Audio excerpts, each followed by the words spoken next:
ఊరి శివర్లా ఓ ట్రాన్స్ఫారం ఉంటది. అటుకెళ్లి current pole వరుస్తారు. ఆటి మీద కరెంటు వైర్లు గుంజుతారు. గల్లికో కరెంటు స్తంభం వస్తది. దాని మీదకెళ్లి సర్వీస్ వైర్ గుంజి ఇంటింటికి మీటర్ పెడతారు. మీటర్లకెళ్లి స్విచ్ బోర్డులకు కరెంట్ వస్తది.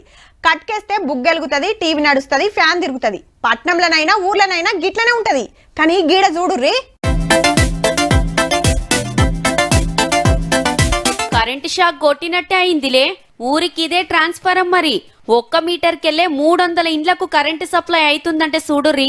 మొదలు ఈడికెళ్లి కొన్ని ఇండ్లకు, ఆ ఇంటికెళ్లి పక్కింటికి, అటుకెళ్లి ఇంకో ఇంటికి తాటి బొత్తలు, గుంజలే కరెంటు పోల్లు, గీ తీగలే సర్వీస్ వైర్లు. మహబాద్ జిల్లాల మందకొమరమ్మ కాలనీల 10 ఏండ్ల సంధి గిట్లనే నడుస్తుందట.